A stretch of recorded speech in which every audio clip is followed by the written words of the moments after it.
نحمدہ و نصلی علی رسول الکریم اما بعد۔ میرے محترم بھائیو بزرگوں، رمضان کا مہینہ بڑا مبارک مہینہ ہے۔ یہ وہ عظیم الشان مہینہ ہے جس میں اللہ کی رحمت بارش کی طرح برستی ہے۔ اسی مہینے کی ایک رات شب قدر میں قرآن کا نزول ہوا، لہٰذا یہ مہینہ قرآن کا مہینہ ہے۔ یہ مہینہ رحمت، مغفرت اور جہنم کی آگ سے آزادی کا مہینہ ہے۔ یہ نیکیوں کی اجر کے بڑھنے کا مہینہ ہے۔ یہ سرکش شیاطین کو قید کرنے اور جہنم کے دروازوں کو بند کرنے کا مہینہ ہے۔ یہ فقراء اور مساکین کے تعاون اور ان سے ہمدردی کرنے کا مہینہ ہے۔ یہ صبر اور برداشت کا مہینہ ہے۔ یہ دعاؤں کا مہینہ ہے۔ یہ دلوں پر سے غفلت کو ہٹانے کا مہینہ ہے۔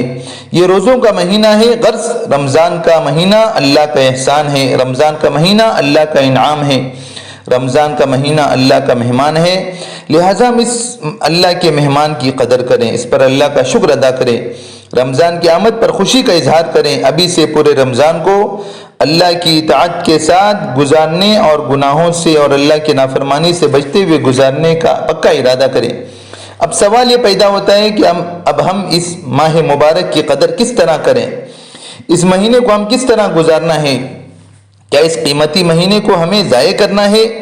لغو باتوں اور کاموں میں اور کمانے کھانے کی فکروں میں گزارنا ہے؟ ہرگز نہیں، ہرگز نہیں، بلکہ ہم اس مہینے کو گزاریں فرض اور سنت نمازوں کے اہتمام کے ساتھ، روزوں کے ساتھ، قرآن کی تلاوت کے ساتھ، تراویح کے ساتھ، سحری اور افطاری کے وقت دعاؤں کے اہتمام کے ساتھ، ہر وقت اللہ کے ذکر کے ساتھ، اپنے رشتہ داروں کو اور مسلمان بھائیوں سے ہمدردی کے جذبے کے ساتھ اور صدقہ و خیرات کے ساتھ، اور سب سے اہم بات اللہ کی نافرمانی اور گناہوں سے حفاظت کے ساتھ۔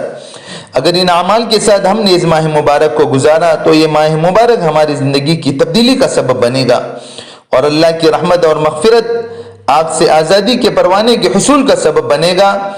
اللہ ہم تمام کو رمضان کا احترام اور اس کی قدر کی توفیق دے اور اس رمضان کو ہماری زندگی کی تبدیلی کا ذریعہ بنائے اور اس ماہ مبارک کی برکتوں اور رحمتوں سے ہمیں اور پوری امت مسلمہ کو مالا مال فرمائے۔ آمین وآخر دعوانا ان الحمد للہ رب العالمین۔